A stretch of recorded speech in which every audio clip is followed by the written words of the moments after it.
जंगल में बंटी कबूतर और टुनटुनी नाम के पति पत्नी रहा करते थे। एक दिन टुनटुनी और बंटी में झगड़ा शुरू हो जाता है। टुनटुनी, अभी तक तो मैं चुप था, लेकिन तुमने फिर से एक लड़की को जन्म दे दिया। अब मैं तेरी 3 बेटियों का खर्च नहीं उठा सकता। अभी के अभी निकल जा मेरे घर से। बंटी, अब मैं इन बच्चियों को लेकर कहाँ जाऊँगी? ये तीनों बच्चियाँ तुम्हारी ही हैं। तुम्हारा दिल आज इतना पत्थर क्यों हो गया है? इन बच्चियों के मासूम चेहरे को देखकर भी तुम्हें इन पे तरस नहीं आता?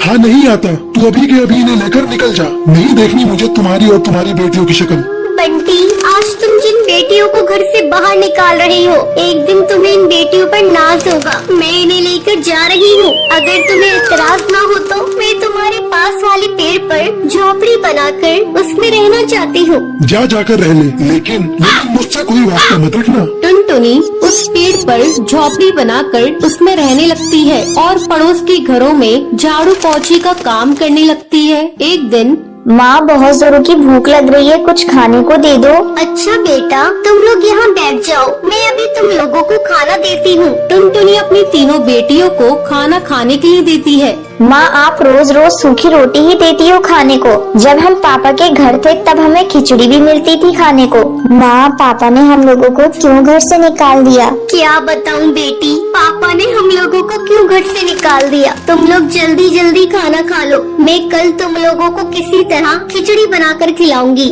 रात में सभी सो जाती है, लेकिन टुनटुनी की आंखों में नींद नहीं थी। तभी उसके पास उसकी सहेली का फोन आता है। अरे टुनटुनी, आजकल तुम कहाँ हो? बहुत ढूंढते ढूंढते तेरा नंबर मिला। क्या बताऊँ, आजकल मैं बहुत मुसीबत में हूँ। मेरे पति ने 3 बेटी होने की मुझे सजा दी है। मुझे मेरी बेटियों के साथ मुझे घर से बाहर निकाल दिया है और मुझसे पूरी तरह से रिश्ता तोड़ लिया है। टुनटुनी, तू कल मुझसे मिल। मैंने गरीब लोगों के लिए एक सिलाई सेंटर खोला है। तू कल से मेरे इस सिलाई सेंटर की देखभाल करना शुरू कर दे और इस काम के लिए मैं तुम्हें अच्छा खासा बाजरा और अनाज दूंगी। तो क्या कहती है, कल से तू आ रही है ना?